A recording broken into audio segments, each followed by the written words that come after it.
कौटी shortage ना sufficient तेल आमर अच्छी मौजूद अच्छी तेणु लोक मान माने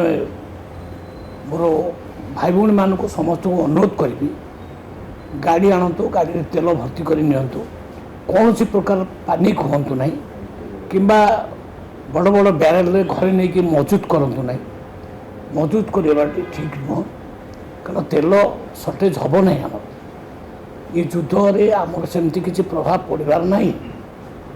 आमध्य रशिया ठार आमर तेल आसवा आरंभ हो जाइए तो तेल बाबद जो विभ्रांतिकर तथ्य समाज अच्छी प्रकाश होची गणमाध्यम भी होची